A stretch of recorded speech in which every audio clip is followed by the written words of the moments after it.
Welcome back to Beginner's Breadboards, my electronics learning journey. Today we're looking at a set reset latch using NOR gates.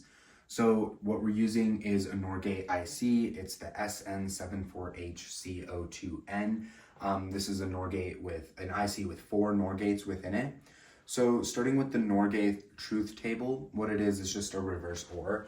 So if the conditions are 0, 0, the output of the NOR gate will be high. But then if either of the inputs is high, the output will be 0. So the logic is a logic 1 input of high will force everything, the output, to be low, which is why we say the 1 is the dominant input.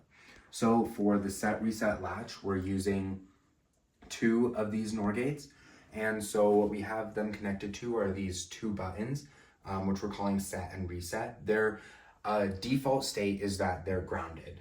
0. So the reason is because if both of these are zeros, the output of this will just remain the same as before. It'll retain its previous state, so Q and Q bar won't change. It won't disrupt anything.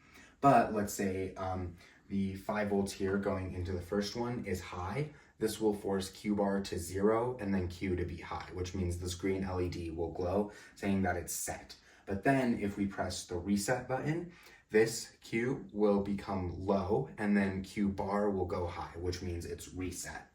And the way these are grouped together is the output Q and Q bar are connected to an input of both of the NOR gates. So Q is connected to the input of NOR gate 1 and Q bar is connected to the input of NOR gate 2, which is what makes the set and reset work.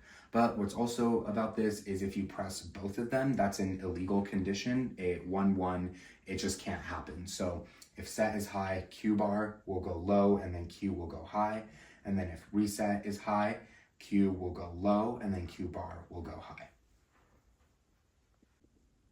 So when you press set, it'll force Q bar to go low, which means you have a 0 here, which means in order for Q to be high, you need a 0 from the reset.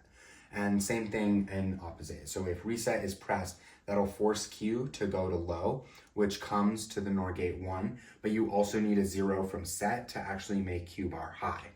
So, but if nothing is pressed, neither set or reset is pressed, because of the cross coupling here, it'll remain in its previous state and nothing will change.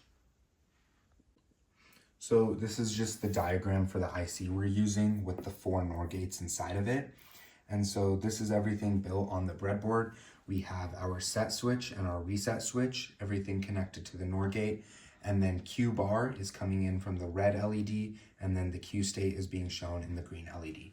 We're powering all of this with just a USB cable, so we can demonstrate it working. So currently Q is high, which means it's set. And then if you press the reset, it'll go and the red LED will light. Then you can set it again. And then as we're pressing nothing, just it continues in its previous state.